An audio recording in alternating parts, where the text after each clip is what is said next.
Amores, bem-vindos ao consultório de família. Que bom ter você aqui mais uma vez com a gente. Ou você que está descobrindo o consultório de família agora, pode entrar, pode ficar à vontade, portas abertas para receber você. Aqui nós falamos sobre saúde emocional, sobre relacionamentos, comportamentos, sobre fé, falamos sobre a vida, portanto, falamos sobre nós todos.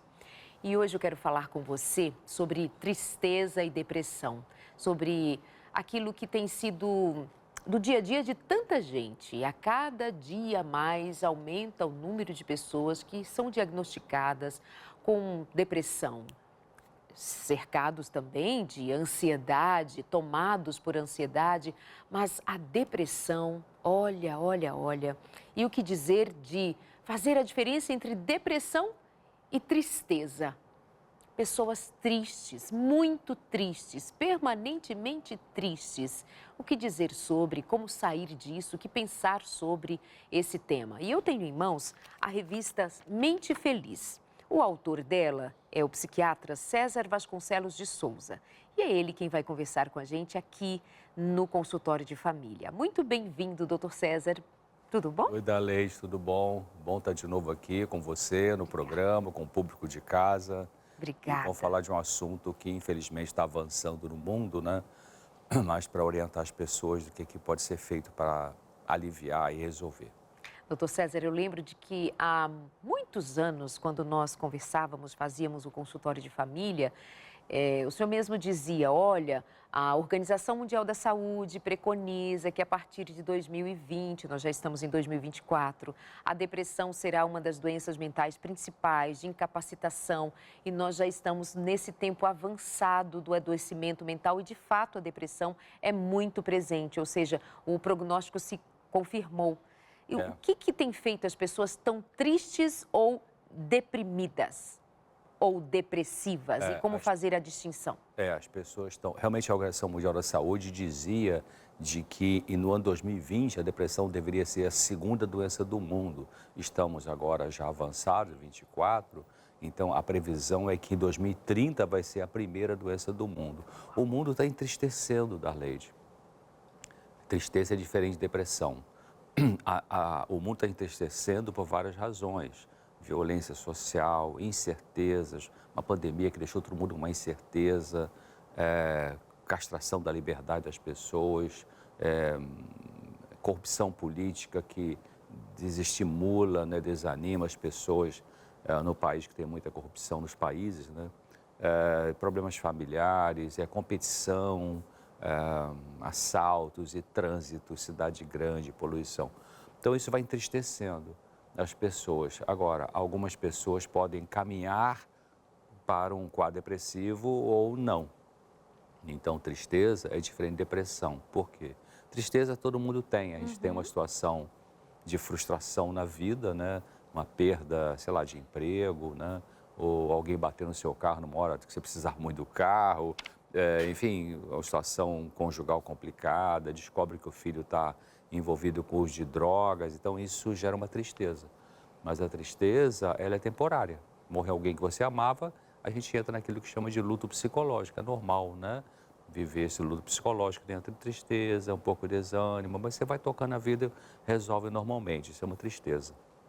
Mas quando a tristeza não passa e quando começa a surgir outros sintomas que a gente vai falar aqui, aí pode ser que esteja caminhando para a depressão. Há muita resistência em relação a identificar uma tristeza profunda ou principalmente a depressão entre os que são cristãos, entre os que têm fé. E aqui na lição número 2 da revista Mente Feliz, como eu já disse, escrita pelo Dr. César Vasconcelos, inicialmente assim, o médico Lucas, autor de um dos evangelhos e do livro de Atos, escreveu que os discípulos de Jesus lá no Getsêmani, em vez de orarem como ele havia recomendado para enfrentar as tentações, dormiram por causa da tristeza ao verem o mestre angustiado. Antes de ser preso, torturado e crucificado, Lucas escreveu: levantando-se da oração, foi ter com os discípulos e os achou dormindo de tristeza. A tristeza em deprimidos os leva a dormir demais ou ter insônia. Que interessante identificar isso no Evangelho, na descrição daquele momento crucial da vida de Jesus e dos seus discípulos. Eles se entristeceram porque os discípulos vinham cultivando, né, acompanhar Jesus, ao receber o chamado de Jesus e caminhar com ele, 33 anos por aí. Então, eles, quer dizer, por 3 anos de caminhada com Jesus, mas eles tinham aquela ideia, não, ele vai revolucionar, vai se tornar o grande rei aqui desse planeta, dessa terra e tal. Então, eles, gradativamente, Jesus foi mostrando para eles, não, não é assim, meu reino não é deste mundo, né? Então, eles se entristeceram quando Jesus abriu plenamente, olha, eu vou ser preso, vão me crucificar, vão me torturar. E a tristeza, ela, quando fica muito pesada para algumas pessoas, deixa a pessoa vai dormir. Porque quando a gente dorme, a gente não pensa. Quando não pensa, a gente não chora. Quando não chora, não fica triste, né? Então, é interessante que Lucas é um médico, né? Um dos que escreveram os 4 evangelhos, Mateus, Marcos, Lucas e João. E Lucas pegou esse detalhe clínico, né? Dormiram de tristeza, né? Então, algumas pessoas... Se bem que tem algumas pessoas, como eu também comento na revista, elas têm depressão e elas ficam com insônia. Exato. Mas a insônia no deprimido é interessante a gente entender. A insônia, existem 3 tipos de insônia. A insônia inicial, a intermitente e a terminal. A inicial é aquela pessoa que deita e custa pegar no sono. Essa é a inicial. A intermitente é a pessoa que deita, dorme, acorda, dorme, acorda, dorme, acorda. E a insônia terminal é aquela que a pessoa deita, pega no sono, mas quando chega 2 da manhã, 3 da manhã, acorda, não consegue dormir mais. Essa insônia terminal, ela é mais comum nas pessoas deprimidas. Por quê? Porque a pessoa deprimida, ela está com tão pouca energia para fazer as tarefas do dia a dia, seja em casa, seja no trabalho fora, que elas ficam com esse pânico assim, meu Deus, como é que eu vou acordar de manhã e sem condições de funcionar? Então elas acordam muito cedo porque ficam nessa agonia, né? Nesse misto de desânimo, apatia, falta de energia e essa agonia, não consigo levantar da cama. Meu corpo, alguns pacientes falavam comigo no consultório, doutor, meu corpo pede cama, né? Quer voltar para a cama, voltar para a cama. Então a insônia terminal ela é mais comum em pessoas deprimidas e algumas vão dormir demais porque não estão ainda prontas para pensar na dor, né? Verdade. Quando nós pensamos ali na tristeza dos discípulos, de como eles ficaram deprimidos e dormiram frente ao sofrimento de Jesus, e também por uma incapacidade de eles entenderem de fato a realidade, a gente pode identificar ali uma frustração deles, que tinham uma expectativa em relação a Jesus, uma expectativa em relação ao que Jesus faria. Qual é o lugar da frustração frente ao desenrolar de um quadro de depressão, em face de uma tristeza profunda que vai se tornando crônica por conta de uma expectativa não atendida? Boa pergunta. Realmente, a gente precisa prestar muita atenção. As pessoas podem ser ajudadas quando elas começam a perceber que talvez, podem ser ajudadas para não cair numa depressão, quando elas começam a perceber que talvez elas estejam construindo expectativas muito idealizadas. Colocam num nível muito alto o que espera das outras pessoas, do marido, da esposa, do filho, do pai, da mãe, do patrão, do empregado. Não quer dizer que a gente tem que aceitar a mediocridade, não é isso. Mas muitas vezes as nossas carências afetivas nos empurram para a gente esperar demais do outro o preenchimento das minhas necessidades profundas. E a verdade é que não existe nem um ser humano, por mais que te ame, que me ame, que vai preencher tudo em mim. Por 2 razões, Leide. Primeiro, porque algumas carências que eu tenho, elas foram criadas lá atrás, na história da minha infância. E a solução seria voltar a viver a infância com pais perfeitos. Impossível. Impossível. Então, tem que aceitar as perdas que eu vivi lá atrás e que me empurram para querer cobrar isso da minha esposa, né? Ou do, sei lá, com quem eu vivo. de trabalho, enfim. E a segunda razão é que nós perdemos o contato com Deus pelo pecado. O pecado nos afastou da presença direta de Deus. Então, isso os filósofos chamam de angústia existencial, né? Elon Musk, Bill Gates, Michael Jackson, todo mundo famoso nesse mundo tem essa angústia existencial, que é a perda da relação com Deus. Então, quanto mais cedo a gente conseguir olhar para o que eu espero das pessoas e entender que eu estou esperando demais por conta dessas minhas carências psicológicas da infância e espiritual da perda da relação com Deus direta, melhor eu posso me tornar com a pessoa, porque eu vou parar de cobrar das pessoas o que não é para cobrar delas. Elas não vão poder me dar, né? Então, é uma forma de Deus nos ajudar a trabalhar com egoísmo, né? Com essa carência de uma forma saudável, né? Porque se eu não conseguir trabalhar com isso, o que pode acontecer? Vamos pensar em termos de relação conjugal, né? Marido e mulher. Então, você levou para dentro do casamento. Quando a gente casa, a gente leva para o casamento coisas boas e ruins, que a gente aprendeu lá atrás, né? Com nossos pais. E então eu coloco expectativas. Não está errado a gente colocar expectativas, Não claro. tem como a Né? gente viver sem nenhuma expectativa. A gente tem que ter expectativa. Não tem nenhum problema de eu querer ter um casamento feliz, né? Com uma esposa ótima, né? Em todas as áreas, tá certo. Mas na medida que a gente vai avançando na relação conjugal, a gente vai precisando ajustar as nossas expectativas com a realidade. Que às vezes pode ser difícil em alguns casos mesmo, né? Sim. Porque esse outro também vai ter que pensar nisso, né? Para poder se ajustar e também não ficar cobrando ou esperando da gente o que a gente não pode dar. É aquele realinhamento individual também, né? Pessoal, para a vida. Nós estamos usando um exemplo da vida conjugal porque é um grau de intimidade intenso, profundo, para ser permanente. Então, é uma escola que Deus nos deu para nos aprimorarmos enquanto indivíduos no ajuste com o outro, pensar no outro. Mas isso se aplica e se transborda para a vida. A gente precisa se realinhar com a realidade sempre. Senão a gente entra no estado esquizofrênico, criando uma realidade paralela que não se encontra com o que é de fato. E isso é maturidade, né? E voltando àquela ideia que você levantou, qual a conexão disso com a depressão, é que, então, se eu mantenho uma expectativa idealizada, mais alta do que seria bom, né? Então, pode acontecer, ainda ficando no exemplo de casamento, pode acontecer o quê? Eu coloco expectativa muito alta no meu cônjuge, ele não preenche ou ela não preenche tudo, aí eu posso ou entristecer e deprimir e frustrar, ou eu posso começar a pensar, não, deve ter alguém lá fora que vai fazer tudo o que eu quero. E aí quando começa a primeira pensamentozinho adúltero. Exato. Né?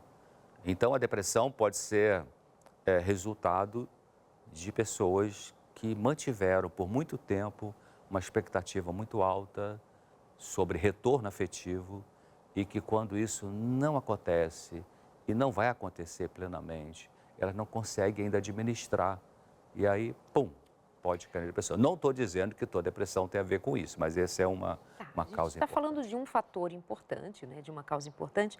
Agora, doutor César, do ponto de vista humano, ter a compreensão de que, de fato, não dá para esperar do outro que o outro atenda às minhas expectativas quando elas são postas num lugar idealizado, exagerado, fora de considerar que o outro é limitado. Alguém vai dizer, eu entendo, até não consigo, talvez, seja o seu caso, enfim, mas assim, não, eu entendo. Agora, considerar que pessoas são limitadas e por isso elas não podem corresponder é uma coisa. A outra coisa é quando a gente faz esse movimento de uma expectativa em ser atendido por um Deus que é ilimitado. Então, quando Jesus Cristo não corresponde à expectativa dos discípulos, eles se entristecem daquela maneira, e nós vamos ver isso aparente também na experiência dos 2 discípulos a caminho de Emaús. Nós pensávamos que ele fosse o Salvador, o Rei, o Libertador, mas mataram e ele não era quem nós esperávamos. E aí se torna mais difícil, porque ele era Ele é o Deus do impossível. Também resvala para o espiritual, para a relação com Deus, essa mesma condição enrijecida de que as coisas aconteçam ao meu modo e não deixar livre para Deus ser livre como Ele é livre para agir. Essa nossa rigidez é adoecedora também, né? A gente pode também manter a expectativa, bom você levantar isso, porque a gente pode manter na nossa carreira cristã a expectativa de que Deus vai resolver tudo, sabe? Ele é onipotente, para Deus nada é impossível. Sim, mas Jesus, ele foi honesto. Ele disse, vocês vão ter dificuldades, especialmente quando você, o pessoal de casa, quando você decide se entregar plenamente ao Senhor Jesus para que o Espírito de Deus dirija a sua vida, seja lá no balcão da sua loja, administrando sua empresa, seja no casamento, cuidando de criança, aqui no programa, no câmera que está ali, enfim, você decide naquilo que você faz, se entregar plenamente ao Senhor Jesus, vai ver guerra em cima de você. E Jesus falou claramente sobre isso. Vocês vão ser, assim como foi perseguido, vocês vão ser também, né?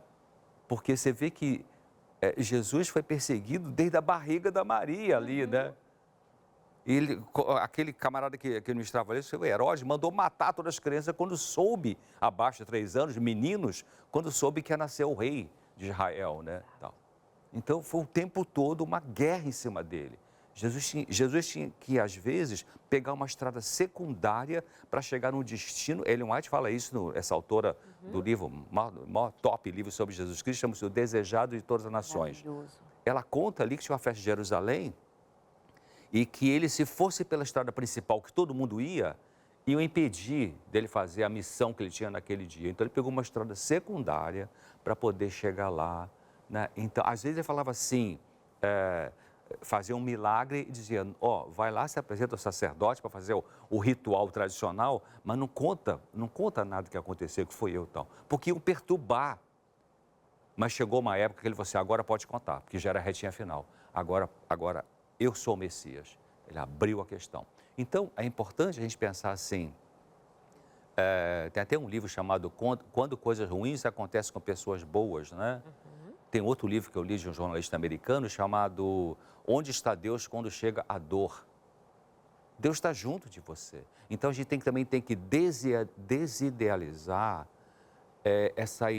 a ideia, né, de que Deus vai resolver todos os problemas da vida. Ele não vai resolver todo o problema da vida, não é porque ele não possa resolver, mas porque tem várias circunstâncias que a gente não consegue entender. A gente não tem resposta para todas as perguntas. Por que com a bala perdida pega uma criança na porta da comunidade ali, sei lá, qualquer favela, né? E não tem nada a ver, aquela criança, 5 aninhos, morre com a bala perdida. Onde está Deus nessa hora? Difícil isso. Fale com Ele, abra o coração para Ele, Ele vai te mostrar. Então, eu gosto do Salmo 91:15. Salmo 91:15. São 5 passos de terapia que Deus coloca para o ser humano. Deus fala ali, Ele me invocará, você procura Deus. Eu ouvirei, Deus escuta você. Não precisa dar dízimo, dar oferta, entrar para a igreja ABCD. Você fala com o Criador do Universo. Ele me invocará ou ela me invocará. Eu ouvirei, estarei com ele e com ela na angústia, livrá-lo-ei e lá no final glorificarei. Então, esse livrar não é necessariamente se uma pessoa é agressiva com você no casamento e te trai o tempo todo e decide ir embora e você gostava dessa pessoa. Por que Deus não segurou? Porque aquele cara não quis, ou aquela cara não quis se entregar para Deus. Então, você vai ter uma angústia? Claro que vai ter. É porque Deus te abandonou? Não, é porque tem circunstâncias que Deus não mexe no livre-arbítrio das pessoas. Então, é importante a gente aprender a ter uma conexão com Deus, com fé nele, de que Ele é bom, que ajuda, mesmo quando acontecem coisas ruins na nossa vida. Né? Eu sempre me senti protegida de qualquer revolta ou pensamento revoltante contra Deus ou contra a vida mesmo, no sentido de que me leve ao desespero, a essa angústia de, não sou vista, não sou ouvida, porque fui preservada ao conhecer que nós vivemos circunstâncias estas que são explicadas pelo grande conflito, pelo pano de fundo que nos acompanha a vida. O mal existe, é uma realidade. E foi por causa do mal, do pecado, das atrocidades do inferno que Jesus Cristo morreu na cruz. E ele morre na cruz como o grito de Deus, dizendo: só há esse caminho para trazê-los de volta para o plano original, onde não mais haverá choro, tristeza, perdas, danos. Então, eu não acho estranho sofrermos o que nós sofremos frente ao que é a malignidade, a perversão, o trabalho contínuo, árduo de Satanás, e compreendendo a misericórdia de Deus, que chegará o dia em que ele dirá: basta, chega, já foi provado para todo o universo que o mal é mal e que Deus é amor. E está pertinho disso. Que está pertinho. Poucos exatamente. anos. Eu creio plenamente nisso.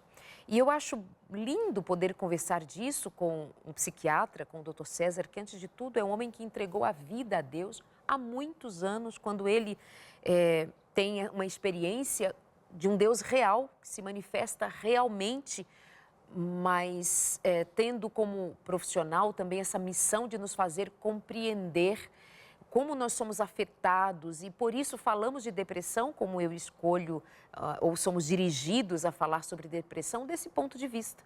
Você o tem no Vida e Saúde, nós já estivemos juntos aqui no consultório outras vezes, já estivemos juntos no Entre Família e tantos outros programas que o receberam nesse último mês, para o lançamento da revista Esperança, Mente Feliz, que aí eu gosto de reforçar: mente saudável, mente forte, mente regenerada, mente restaurada. E isso é um privilégio nosso, ter acesso a esse material escrito com muito amor para você e com base na palavra de Deus, sem desprezar o que da ciência encontra na palavra de Deus ressonância para trazer significado profundo para mim e para você. É importante o pessoal de casa entender, né, Darleide, de que fé não é sentimento. Sentimento flutua, né? Igual o tempo atmosférico. Hoje pode abrir um sol, né? Amanhã pode abrir um sol de manhã, aí meio-dia fica nublado, cai um pé d'água danado, aí depois abre de novo um sol bonito. Então o sentimento flutua, então fé não é sentimento. Quando a gente tem fé em Deus, a gente pode às vezes estar triste, o que não quer dizer que você perdeu a fé. Ezequiel 3,14, lá de Ezequiel era o homem de Deus, tem um livro na Bíblia com o nome dele, acho que 3,14, 3,15, 3,14, ele fala assim: eu estava andando no ardor do meu espírito. Você quer ver qual o texto que você tem, qual a versão que você tem? Mas tem uma versão que diz assim: eu estava no ardor do meu espírito, ou na angústia do meu espírito, com tristeza no meu coração, mas a mão do Senhor era forte sobre mim. Quer ver? Como é que está essa versão na sua Bíblia? Ezequiel, aí? Ezequiel 3,14. Então, Davi, no Salmo 13 também, o Salmo 13 é um salmo assim, muito maluco, né? Um salmo que tem 6 versículos só. Os 4 primeiros, Davi está desabafando: Senhor, se eu estou triste, onde o Senhor está? O Senhor me abandonou, não olha mais para mim, não me ajuda. Então, Davi falou com Deus, abriu o coração. E os 2 últimos versículos, no Salmo 13, Davi: mas eu louvo o Senhor, eu creio no Senhor, o Senhor é o meu pastor, Coisa linda, né? Então... Repete, Ezequiel. Ezequiel 3,14. Tá. Que ele vai, que é um homem de Deus, inspirado por Deus. Diz assim, 13 ouviu, está lá, 14. Então o Espírito me levantou e me levou, e fui amargurado na excitação do meu espírito, mas a mão do Senhor se fez muito forte. Olha só, o Espírito Santo levantou e ele sentiu angústia e tristeza. Então, sabe, Satanás vem para você e diz assim: cara, se você está com tristeza e angústia é porque você não está legal com Deus, você abandonou Deus. Não escute essa voz. Não escute essa voz, sabe? Essa voz é um sussurro do inimigo para te desanimar. Claro, se você está entregue para Jesus, se você decidiu, sabe, Darleide, às vezes eu faço uma oração, eu falo assim: Senhor, eu digo para Jesus, Senhor, eu autorizo o Senhor a entrar na minha mente. Eu autorizo, porque Deus não é evasivo, como alguns de nós somos, né? pessoas que não têm desconfiança, invadem a vida dos outros. Jesus não é assim. Tanto que a Bíblia fala em Apocalipse, eu estou à porta e bato. Se você abrir, eu entro. Se você não abrir, eu vou esperar e vou fazer todo o possível para você abrir. Né? Não vou desistir de você, mas você que tem que abrir. E ele faz aqui uma distinção entre o Espírito de Deus e o próprio Espírito, ou seja, o próprio pensamento, o próprio sentimento, a própria emoção. Então, o Espírito de Deus me levantou e me levou. Eu fui amargurado na excitação do meu espírito. Um é espírito com E maiúsculo, outro espírito com E minúsculo, mas a mão do Senhor, ou seja, quando ele estava emocionalmente frágil, fraco, amargurado, entristecido, o Espírito Santo levantou e o levou. Que lindo! Muito lindo. Então a gente tem que pensar o seguinte, independente da religião que você que está assistindo o programa tem, nesse mundo existem 4 dimensões do ser humano. Nós temos a dimensão física, né? Pele, ossos, músculos, órgãos, cérebro. Nós temos uma dimensão mental, pensamento, sentimento e escolhas. Nós temos uma dimensão social, as conexões sociais. E nós temos uma dimensão espiritual. Então, se você ainda pensa que essa guerra que você está tendo na sua casa, com seu marido, com a sua esposa, com os seus filhos, é só do campo psicológico, abre o olho. Tem a dimensão espiritual também. Por isso que precisamos, para ter saúde mental, também buscar a saúde espiritual. Tá? Perfeito. Meus amores, vamos fazer uma pausa, mas não sai daí, fica com a gente ainda. Esse é o tipo de conversa que eu chamo de restauradora dos nossos pensamentos, que realinha os nossos sentimentos. Olha o texto que nós lemos agora. Olha essa conversa, presta atenção nela. Fica com a gente, é rápido o nosso intervalo. Aproveita esse tempo para ligar no 0 Operadora 12 21 27 31 21 e pedir a revista Mente Feliz. E você vai ter em casa esse material sem que você precise pagar por isso, porque os Anjos da Esperança, em parceria com a Novo Tempo, já providenciamos para que você tenha apenas o trabalho de ligar, pedir. O cadastro não dura nem 3, 5 minutos. E então, rapidinho faz-se o cadastro, você vai receber em casa, pelo correio, a revista Mente Feliz. Nós já voltamos com você. Até já.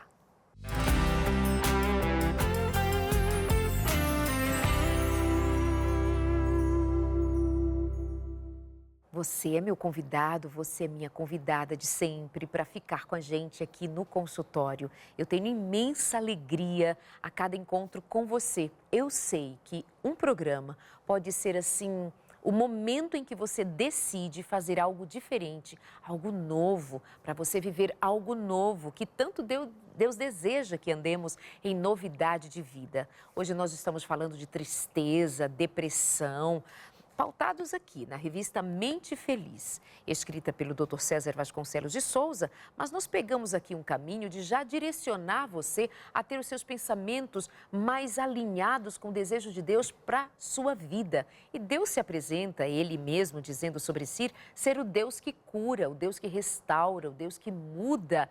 Ele é o Deus que providencia bênção em lugar de nós colhermos as maldições da vida. Ele é a própria bênção. Então, fique aqui com a gente. Doutor César, lendo a lição específica sobre tristeza ou depressão, né, fazendo a diferença, e já fizemos isso no primeiro momento do nosso encontro, o senhor escolheu tratar muito do pensamento.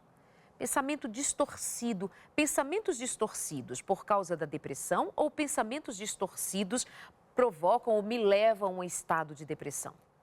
Boa pergunta. A gente precisa entender que a mente humana funciona com 3 áreas, 3 dimensões: pensamentos, sentimentos e ações.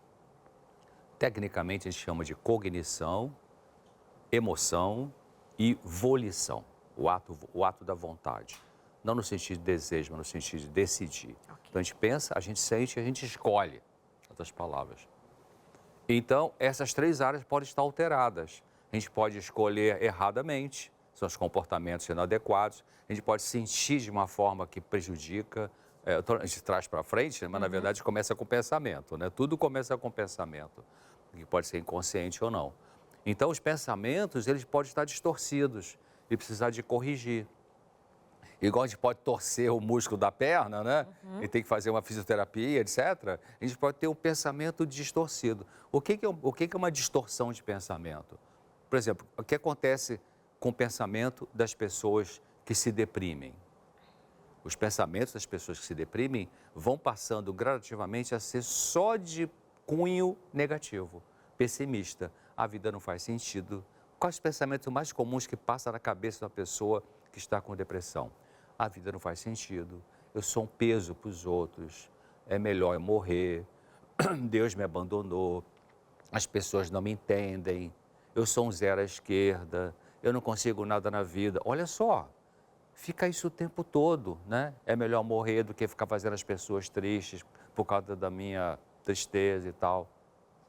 Então, a gente tem que entender o seguinte, naquilo que a gente mais pensa, a gente vai sentindo. É como se fosse um trenzinho, você tem a locomotiva que puxa os vagões. A locomotiva é o pensamento. O pensamento vai puxando e o vagão vai atrás. O vagão é o sentimento e a escolha que eu vou fazer. Então, se eu mantiver na minha cabeça predominantemente pensamentos pessimistas, catastróficos, negativos, de autodepreciação, de autodesvalorização, de também não ter crença nenhuma, não ter gratidão, só ter reclamação. Se eu fico cultivando isso, o sentimento vai atrás, o sentimento vai começar a ficar tristeza, né, desesperança, agonia, ansiedade, vão ser sentimentos que vão acompanhar os pensamentos. Por isso que do tratamento da depressão, a gente precisa trabalhar com o paciente para ajudá-lo a ver que tipo de pensamento ele está mantendo mais tempo na sua cabeça. E aí botar as cartas na mesa. Você está vendo que você está pensando toda hora que ninguém te ama? Muitas vezes eu falava isso no meu consultório, né? Que via um parente na consulta acompanhando o paciente deprimido, aí o paciente deprimido entrava para eu atender e o parente ficava lá fora esperando, na sala de espera. Aí, não, ninguém me entende, ninguém me ama, ninguém me ajuda. Aí eu falei assim, você veio com quem hoje aqui? Eu sabia, né? Meu marido, sei lá, meu tio, minha mãe, meu pai, minha amiga e tal. Interessante, você falou que ninguém te ama. E essa pessoa que veio aqui parou o trabalho dela para vir com você aqui. Entendeu? Então, tem uma amiga minha que é budista, ela veio me convida para fazer palestra em grupo de Naranon. E eu gosto muito dela. Até mandou uma mensagem esse dia, falou assim, acho que eu estou me tornando cristã, fiquei feliz da vida, né? Que bênção. E ela falou assim, uma vez, ela foi assistir uma palestra minha, ela falou assim, a verdade vai acabando com as minhas mentiras. A verdade vai acabando com as minhas mentiras. Então, o que cura é a verdade e o amor. Então, quando eu tenho pensamento distorcido, vai ajudar muito o paciente deprimido que fica pensando isso que eu falei, a vida não faz sentido, sou um peso para os outros, não tem saída, tarará, tarará. Quando começar a pensar, peraí, o que funciona na sua vida? Tem pessoas que gostam de você, tem um Deus que morreu por você, chamado Jesus Cristo, né? Tem apoio, tem pessoas que estão te ajudando. Olha para isso, para então o pensamento começar a ser corrigido. Porque se a pessoa deprimida, que cultiva pensamentos negativos, ela não trabalhar conscientemente para trocar esses pensamentos por pensamentos de gratidão, de esperança, né, de que recebe ajuda sim, o medicamento não vai segurar a onda. Então tem muita gente que usa bons medicamentos antidepressivos, a dose está certa, o medicamento tem uma boa qualidade, tem efeito clínico sim, embora tenha efeito colateral, mas a pessoa toma, no começo melhora, daqui a pouco, 3 meses, doutor César, não funciona mais, o que é que eu faço e tal. Pô, mas está continuando a pensar na coisa negativa.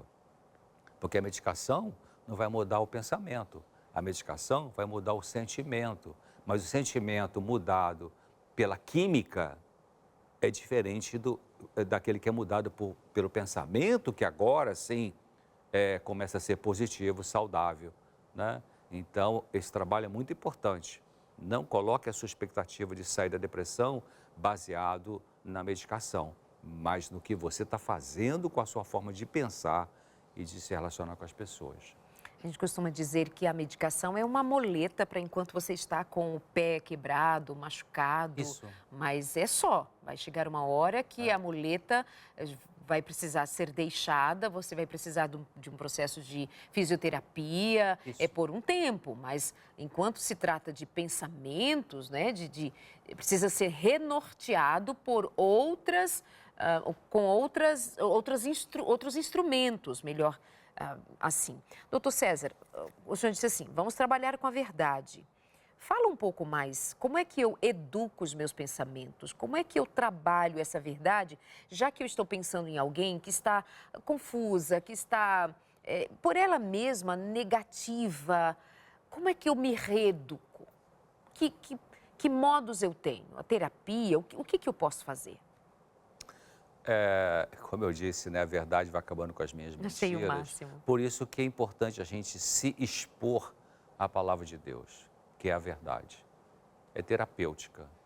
Não precisa de novo assim dar dízimo para ninguém, tá? Você se expor à palavra de Deus, né? Você pega a sua Bíblia e começa a ler. Quando o E senhor diz diga- assim, não precisa dar, não é o dízimo, gente, leve em consideração, né, que nós estamos dizendo que isso é uma relação genuína com Deus. Ele não está falando de religião, ainda que nós sabemos o significado da doutrina, da religião. Sim. É bom pontuar isso para você saber que o que ele está dizendo tem a ver com algo mais profundo ainda, entre você e Deus, né, doutor Eu César? estou falando de espiritualidade, não estou falando de religião. Porque muitas vezes as pessoas, né, algumas religiões que colocam essa questão de dízimo e oferta como sendo, você tem que fazer, tem que estar dando para poder receber bênçãos de Deus, chama-se negociata. Deus não é comerciante de fé. Né? Perfeito. Então, eu estou falando de espiritualidade. E isso não depende de você estar conectado com a ABC, a igreja ABC ou D. Você e o Criador do universo. Então, você se expõe à palavra dele, que ele colocou essa palavra para nos ajudar. Esse é o começo, né? E aí você vai fazer a sua oração e vai ler o texto bíblico e lê e pergunta o que Deus quer dizer para mim nessa questão. Então você está se expondo à verdade. Tem um capítulo, Ezequiel 36, depois você lê, Ezequiel 36, que ali é um texto em que Deus fala assim, eu vou tirar o seu coração de pedra e vou colocar um coração de carne em você. Eu vou colocar em você o meu espírito. Eu vou tirar o seu eu que atrapalha você de ser feliz, né? Esse eu egocêntrico. Não é destruir a pessoa, mas destruir o egoísmo que destrói a pessoa. E interessante que eu li esse texto várias vezes ao longo da minha vida e eu terminava de ler naquele versículo ali, Deus, eu quero isso, por favor, me dê um novo coração, um coração de carne, não quero mais esse coração de pedra, egoísta, orgulhoso, vaidoso e tal. E aí eu orava e tocava a vida para frente. Até que um dia eu fui ler mais uma vez esse texto, e aí parei ali onde Deus falou, eu vou colocar vou tirar o coração de pedra da vossa carne, vou colocar o coração de carne. Coração de pedra é o coração egoísta, né? Orgulhoso, vaidoso, arrogante, né? E o coração de carne, que a Bíblia fala, é um coração amoroso, compassivo, perdoador, né? Amoroso. E aí eu ia parar de ler quando Deus falou assim, você quer fazer o favorzinho de continuar a ler um pouquinho mais para frente? Eu nunca tinha lido um pouquinho mais para frente, Ezequiel 36. E eu falei, tá bem, Senhor. Aí continuei a ler e ali na frente Deus fala assim, quer dizer, nas minhas palavras, né? Quando eu estiver fazendo essa troca do teu coração, Deus falando para mim e para você, Ezequiel 36, você vai ter momentos que vai ter nojo de você mesmo. A expressão é essa. E tereis nojo em vós mesmo das vossas maldades, tal. Então, quando você se expõe à verdade, com o desejo profundo de querer cura, que é diferente de tratamento é só o remédio e não pensa mais em nada. Tem seu lugar, mas cura vai muito mais longe do que isso, né? Então, Deus vai chegar para você e vai te mostrar suas neuroses, suas mazelas, né? Quando você estiver pronto. Porque a gente não fica curado quando a gente quer. A gente fica curado por Deus, ou qualquer profissional bom, quando a gente pode, quando a gente está pronto. Muitas pessoas que vão ao médico não estão prontas para ter cura. Elas querem só o alívio da dor, não querem mexer naquilo que está produzindo essa dor. Porque aí é um trabalho mais profundo, né? Então, se exponha primeiro isso ao Senhor, Criador do Universo, com a sua palavra, a palavra dele, com a oração. Ele vai iluminando você e mostrando as áreas da sua vida que você precisa da graça dele para vencer. Parar com o egoísmo, parar com o orgulho, parar com a carência pedinte de afeto dos outros, mendigando afeto. Ele vai te mostrar isso. Agora, se você precisar, se tiver uma situação mais complicada, a depressão avançou, a depressão pode ser leve, moderada e grave, né? A depressão está avançando por várias razões e aí você não consegue mais trabalhar, não quer sair da cama, não quer tomar banho, está com ideia suicida, então aí vamos procurar um profissional, né? Então esse profissional vai te ajudar, possivelmente durante um tempinho com um pouco de medicação e a parte de psicoterapia. Agora, eu também sempre disse aos meus pacientes, assim, quando terminava a consulta, eu dizia, olha, o que a gente conversou, o que você entendeu do que a gente conversou aqui? E, isso e tal. Muito bem, se ele entendeu, então é isso que você vai fazer, até a próxima consulta. Mas eu dizia assim, eu apontava a porta do consultório e eu falava assim, olha, a coisa mais importante para o seu tratamento, para o seu processo de cura é um processo, né? É o que você vai fazer daquela porta para fora. Aqui é apenas um pequeno laboratório, que a gente gasta aí 45, 50 minutos conversando sobre suas dores, mas o que você vai fazer lá fora, sem ser tomar remédio, né, é o que vai te ajudar. Então, comece a pensar no que você pensa. Você perguntou, o que faz com o pensamento? Né? A gente não quer pensar, o mundo conspira contra pensar, né, Darleide? A mídia, né, conspira contra pensar, quer entregar tudo para você mastigadinho. Netflix, sei lá, iPad, iPod, esse monte de rede social, você fica ali. Entretenimento, a indústria do entretenimento, né? Sabe quando a criança está chorando, você começa a balançar, vai dar um colinho e tal, para entreter a criança, para ver se ela dorme um soninho. Então, cuidado com essas coisas na tua vida que estão te entretendo para você não focar naquilo que é o mais principal para a tua vida, que é a conexão com Deus, a oração, a palavra de Deus e você também olhar para o teu pensamento. A gente tem que sair do palco aqui, ir para ali, perto da câmera e dar uma olhada para mim mesmo. O que eu ando pensando? Eu tenho que pensar no que eu ando pensando. Porque quando eu começo a pensar no que eu ando pensando, e eu sou honesto comigo mesmo, o Espírito de Deus vai chegar e vai dizer, está vendo que você teve um pensamento egoísta em relação àquela pessoa? Você está vendo que você queria se aparecer ali naquela situação, naquele programa que você foi, ou naquela palestra?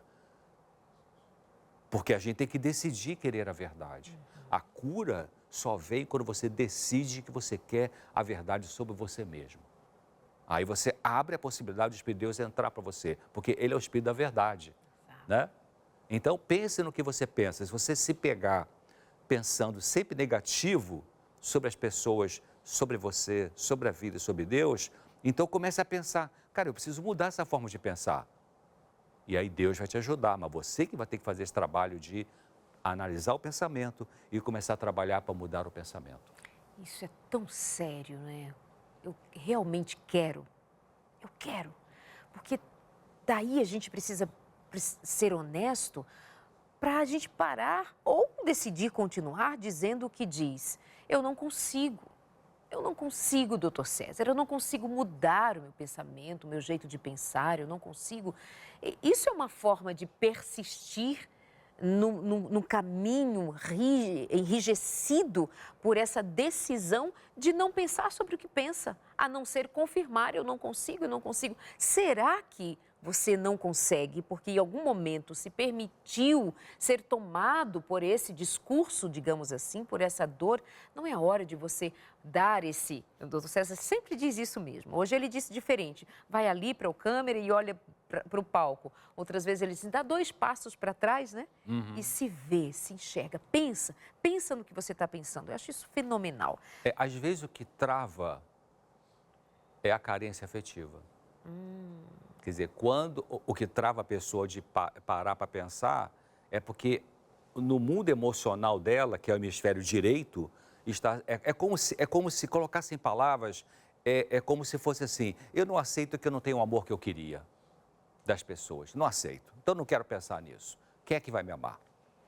Então, quando você abre mão, voltando ao que a gente falou no bloco anterior, né, dessa idealização, quando você aceita que ninguém vai conseguir te amar, a não ser o Senhor Jesus Cristo, cara, você entra numa liberdade.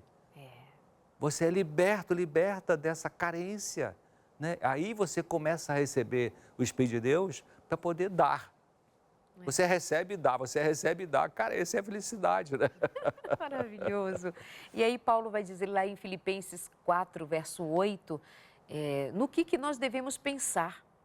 Qual é o parâmetro, assim, por onde que eu começo? Começo a pensar e ele vai dizer, tudo que é bom.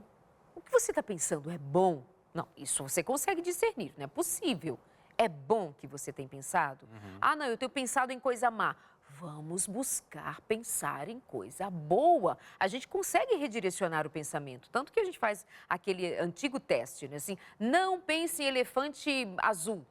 Imediatamente você pensou no elefante azul porque houve uma sugestão. Sugira para o seu cérebro que é bom, para a sua mente. Foca, procura, lê a respeito, assiste a respeito, sai, procura, olha para o jardim, olha para as flores, olha para as formigas trabalhando, procura uma coisa boa na vida para redirecionar seu pensamento. Tudo que é bom, tudo que é amável, tudo que é ligado ao amor. E nada melhor do que se expor à palavra de Deus que revela sobre ele mesmo, que ele quis revelar.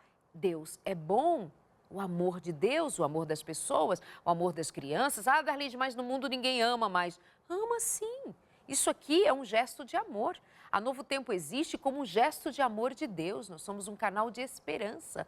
Se você ligar a qualquer momento aqui, você vai encontrar pessoas dedicadas a falar a você sobre o que é bom, sobre o que é amável, sobre o que é de boa fama, sobre o que tem virtude, sobre o que tem louvor.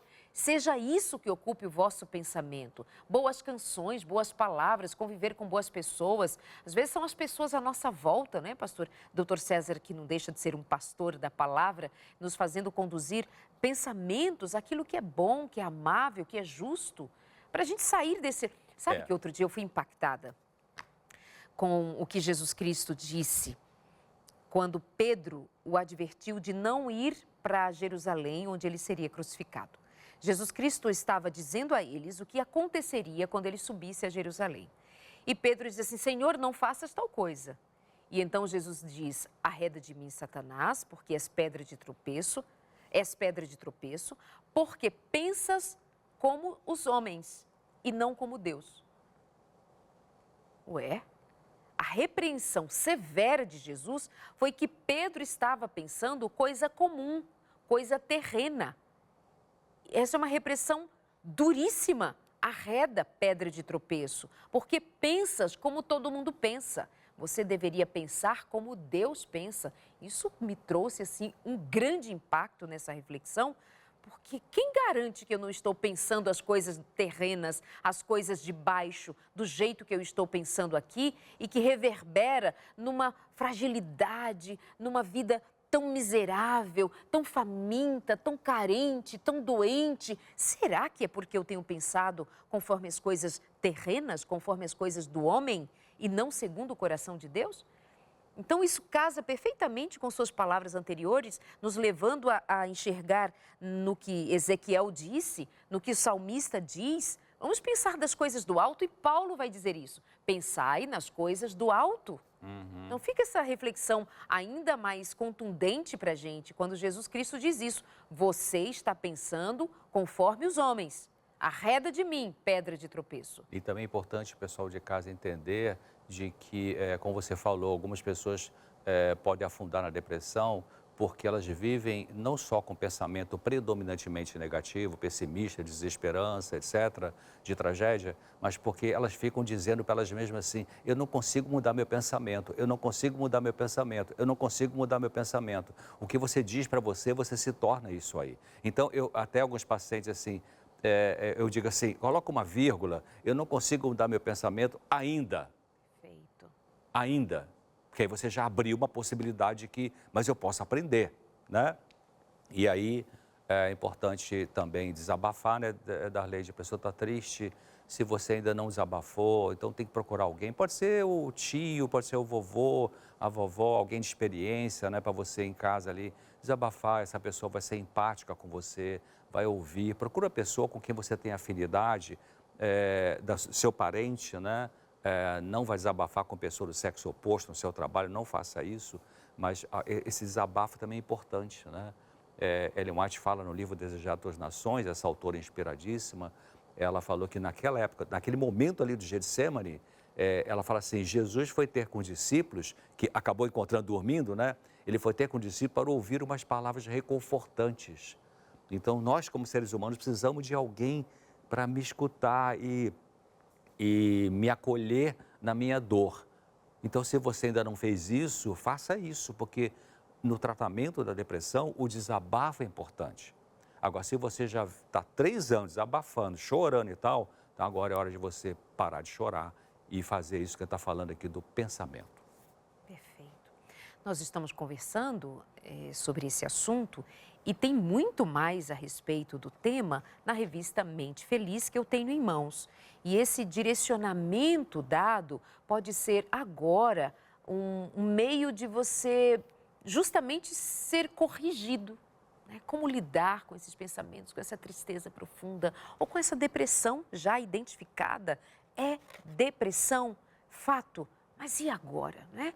Para a gente não ficar só nessa, vou procurar o profissional, tá ótimo, vou fazer a terapia, ok, mas o que acontece da porta do consultório, do set terapêutico em diante? Isso envolve outras práticas, não é, doutor César? Exercício físico, mudar a alimentação, os hábitos da vida também compõem a reorganização da vida como um todo, dos pensamentos, dos sentimentos, de forma muito mais prática do que a gente imagina. É efetivo. Sim, é verdade. É bom também se levantar esse ponto, porque, sabe, o nosso cérebro, os miolos, né? A gente tem aqui, o adulto tem mais ou menos 1,5 kg de massa encefálica.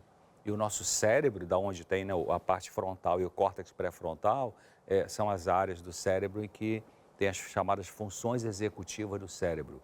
A decisão, o pensamento, né? Tem o sistema límbico que tem as emoções. Então, o cérebro, para funcionar melhor, depende de bom sangue. Para ter um bom sangue, depende de atividade física, alimentação adequada, o ar puro, né?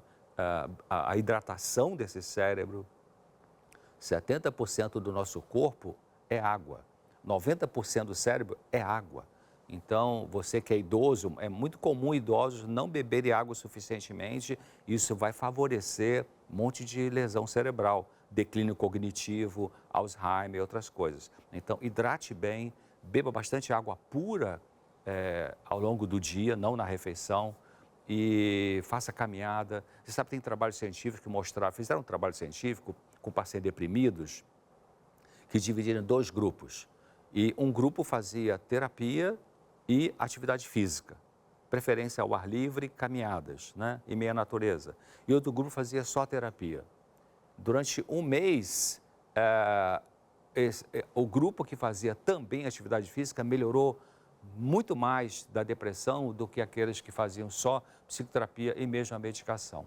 Então, claro, é difícil o paciente deprimido tomar a decisão de sair da cama para ir caminhar. Em geral, o que o deprimido diz? Quando eu melhorar, eu vou caminhar. Mas mesmo sendo difícil, e é difícil para quem está deprimido, você se pega e se leva para caminhar. Porque cria ou não cria, quando você caminha, o teu cérebro libera alguns hormônios, como a serotonina, por exemplo, que ajuda a corrigir o estado depressivo. Então, muito importante, o deprimido, assim que ontem, né, se possível, vá caminhar. Sem vontade mesmo, vá caminhar. E você que é o parente dessa pessoa que está deprimida, incentiva, vai junto, eu vou com você, vamos lá, eu vou com você, porque vai ajudar o cérebro. Perfeito. Doutor César, que prazer, que alegria recebê-lo aqui no consultório, para essa conversa, para esse encaminhamento que é um privilégio, é uma honra tê-lo aqui. Muito obrigada por sua disposição. Vocês não imaginam o quanto esse homem tem trabalhado, o quanto ele tem ido a todos os programas, a todas as palestras, a todos os convites, aqui na TV, na rádio, na internet. Ele tem um canal no YouTube, um canal incrível. Tem muito material que eu indico para você, Dr. César Vasconcelos, né, no YouTube. Tem o Claramente, tem o site. youtube.com/claramente.nt. Esse é o canal de vídeos. youtube.com/claramente.nt. E tem toda semana artigos, só o texto, drcesar.com. Muito bem. Fica a sugestão para você seguir o Dr. César, acompanhá-lo e ouvi-lo sempre. Agradecida demais por essa presença aqui, por sua presença aí do outro lado. Que Deus abençoe a você. A minha gratidão a Deus por estarmos juntos nessa jornada da vida e por também oferecermos a você a revista Mente Feliz. E eu convido você a ligar para o 12 21 27 31 21. Vamos resolver a vida. Chega de ficarmos aí nessa de a mesma coisa a vida inteira contando a mesma história. Mudar de história. Importa nascer de novo. Vamos nascer juntos da graça de Deus. 12 21 27 31 21. Até a semana que vem.